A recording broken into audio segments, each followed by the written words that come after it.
Assalamualaikum warahmatullahi wabarakatuh.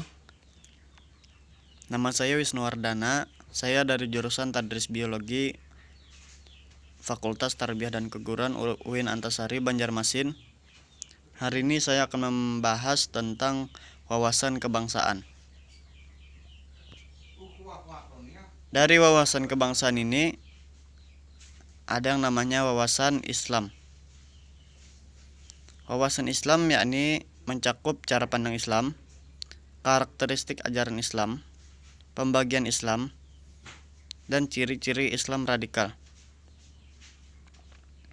Yang pertama, mengenai cara pandang Islam.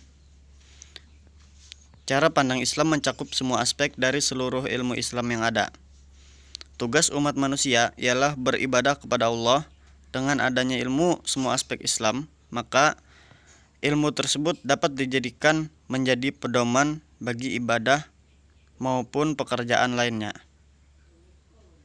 Aspek ajaran Islam yakni akidah, syariah, dan juga akhlak. Sumber ajaran Islam yakni Al-Quran dan Hadis. Contoh daripada penggunaan aspek Islam bagi kehidupan yakni mengenai tata cara sholat. Pada tata cara sholat, di situ ada yang namanya mengenai ilmu bagaimana cara membaca surahnya, bagaimana cara gerakannya. Nah, di sana juga ada ilmu yang mengenai tentang kesunahan dalam pengerjaannya. Selanjutnya, karakteristik ajaran Islam.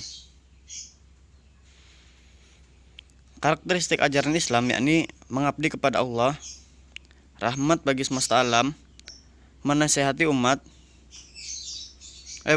maslahat umat, orientasi dunia akhirat, persaudaraan, kualitas diri dan juga masyarakat.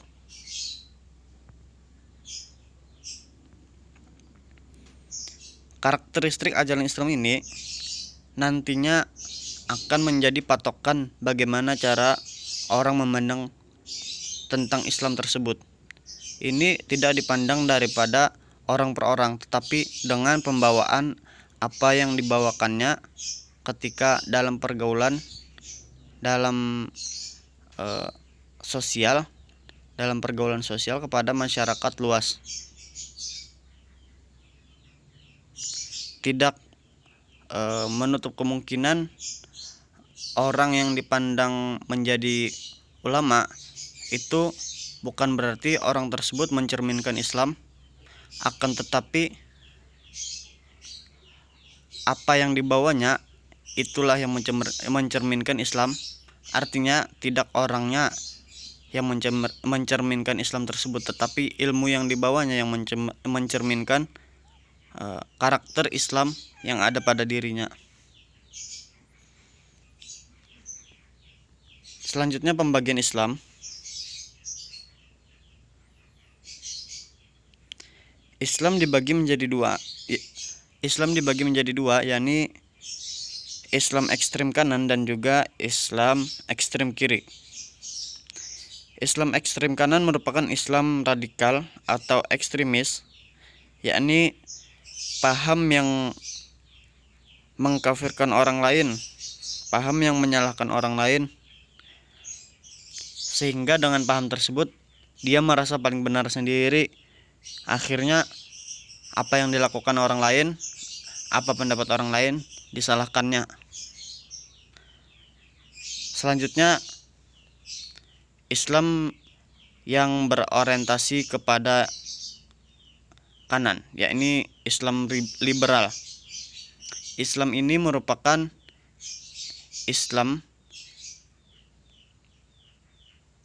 dengan cara tidak kekerasan. Nah, jadi Islam radikal atau Islam ekstremis tadi itu menggunakan cara kekerasan, sedangkan Islam liberal dia tidak menggunakan kekerasan. Kekerasan maupun tidak kekerasan yang digunakan oleh kedua Islam ini itu dia ingin bertujuan untuk melakukan perubahan.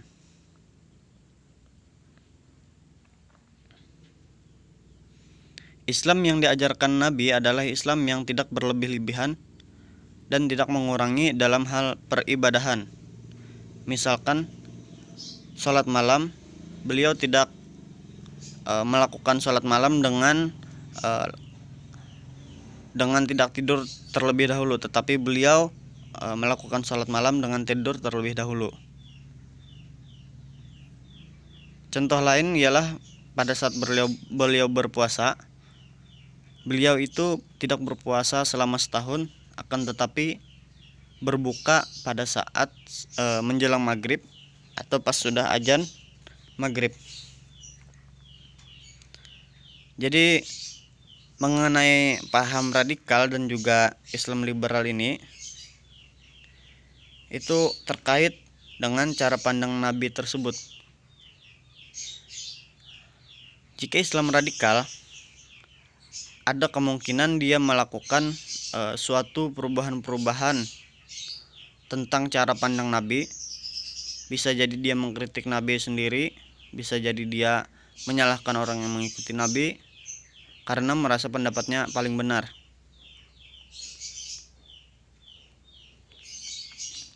Selanjutnya, ciri-ciri Islam radikal.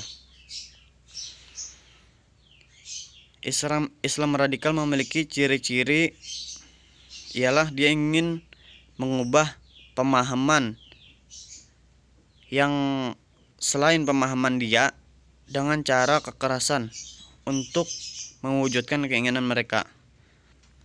Jadi dia berpandangan bahwa pandangannya tersebut atau pendapatnya tersebut harus diikuti oleh orang lain, dan dia berpendapat bahwa pendapatnya tersebut paling benar. Setelah itu dia ingin memaksakan apa yang telah diyakininya untuk dipegang oleh orang lain, untuk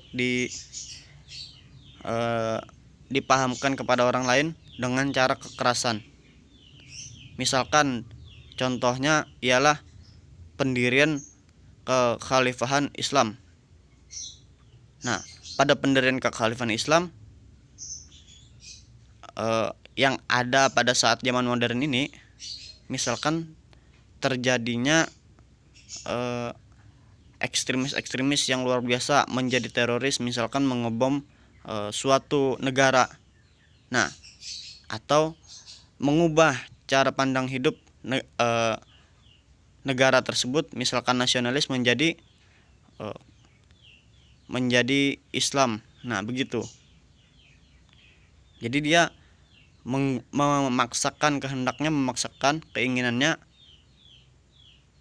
mengenai Islam tersebut untuk dijalankan di suatu negara atau di suatu kaum.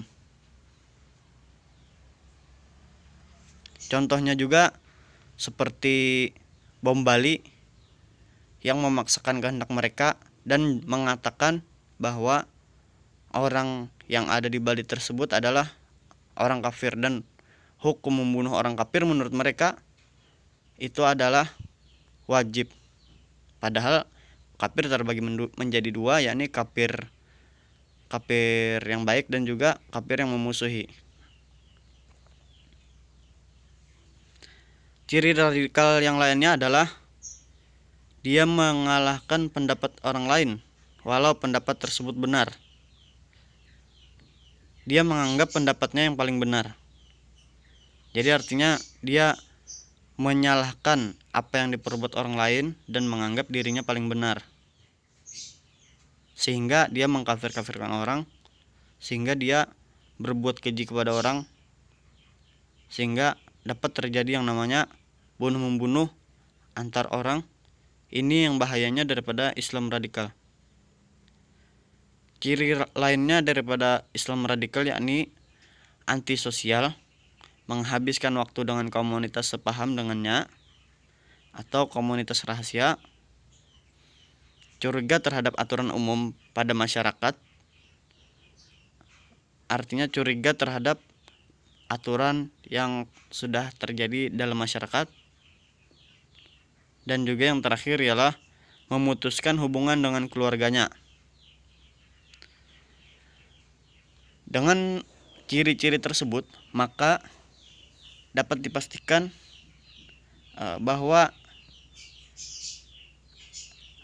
sudah termasuk ke dalam ciri-ciri Islam radikal.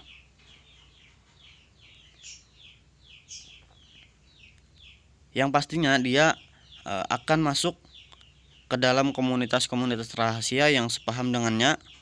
Kemudian dengan paham tersebut dia akan menjadi radikal.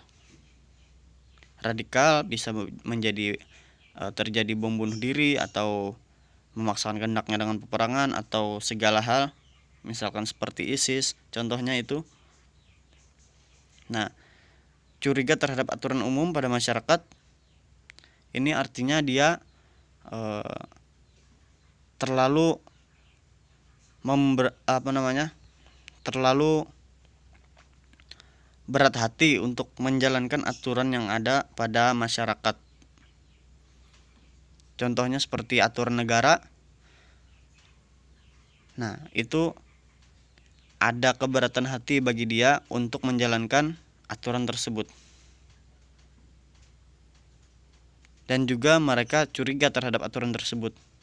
Curiga di sini dalam artian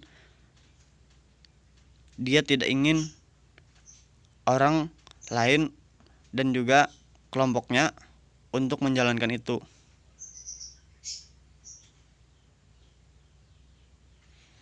Selanjutnya memutuskan hubungan dengan keluarganya. Di sini artinya dia memutuskan komunikasi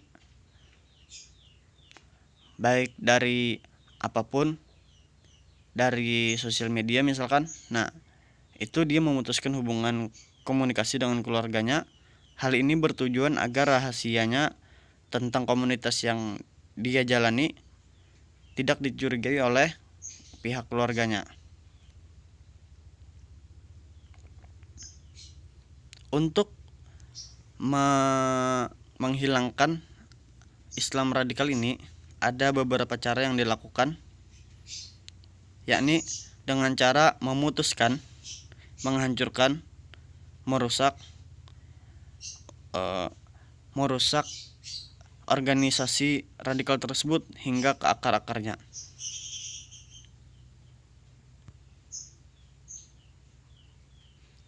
Selanjutnya wawasan kebangsaan Indonesia.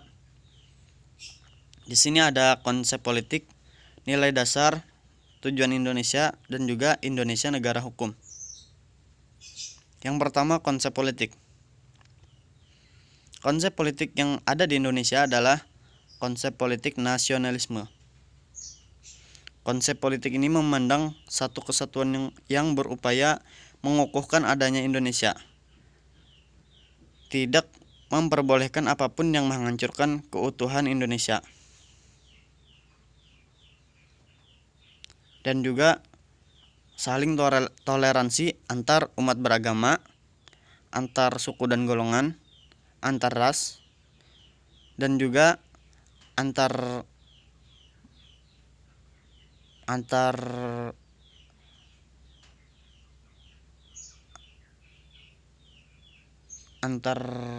komunitas, ya pokoknya itulah.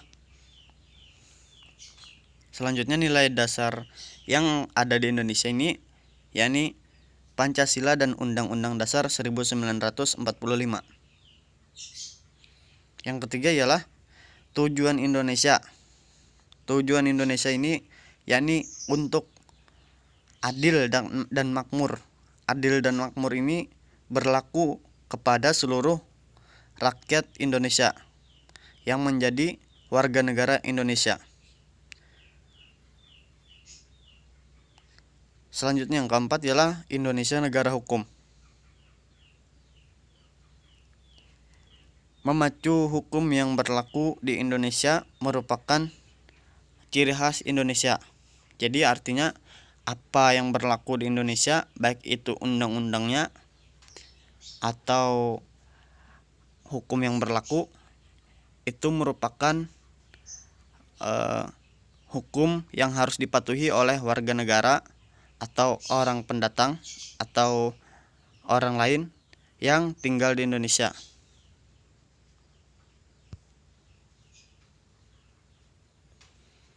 Selanjutnya membahas tentang moderasi beragama.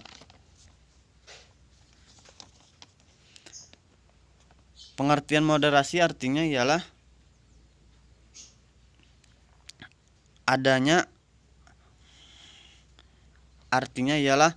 berada atau di antara atau netral di tengah dan tidak menggugat orang yang tidak sepaham dengannya. Artinya ialah moderasi beragama ini artinya tidak mempermasalahkan keyakinan orang lain dan tidak memaksakan keyakinannya kepada orang lain. Ini dalam artian toleransi. Hal ini juga dapat berupa adanya toleransi kepada agama, budaya, adat istiadat, suku atau bangsa, dan juga lain-lain. Contohnya ras dan juga golongan itu termasuk dalam toleransi kepada termasuk pengertian daripada moderasi agama ini.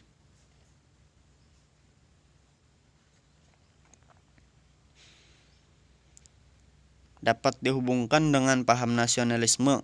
Artinya paham moderasi beragama ini sama seperti paham nasionalisme, yang mana paham nasionalisme ialah adanya toleransi kepada agama, budaya, adat istiadat, ras, suku, bangsa, dan lain-lain yang berada di Indonesia.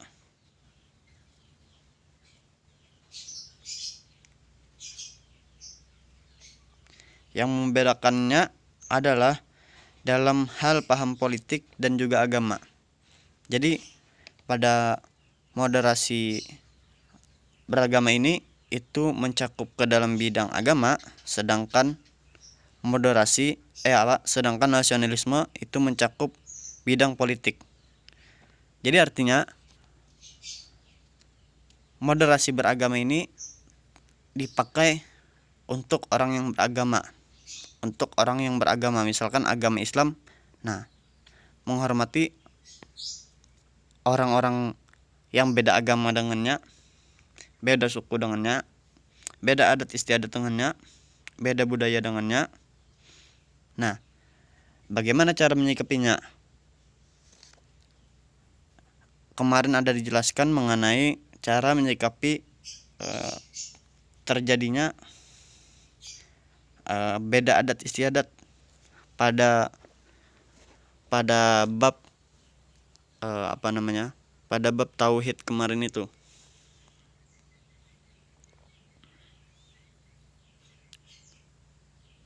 Selanjutnya moderasi beragama. Moderasi beragama ini ialah paham yang tidak terjebak dalam praktik beragama secara berlebih-lebihan, tidak terlalu literal. Paham moderasi beragama ini ialah paham yang tidak terjebak dalam praktik beragama berlebihan, tidak terlalu literal, dan atau tidak menjadi liberal. Artinya ialah paham ini secara keseluruhan itu mencakup pihak yang netral. Artinya dia tidak melakukan beragama secara berlebihan dan juga tidak terlalu literal atau menjadi liberal. Ya, mungkin itu saja presentasi dari saya. Salah khilaf mohon dimaafkan. Wabillahi taufiq wal hidayah. Wassalamualaikum warahmatullahi wabarakatuh.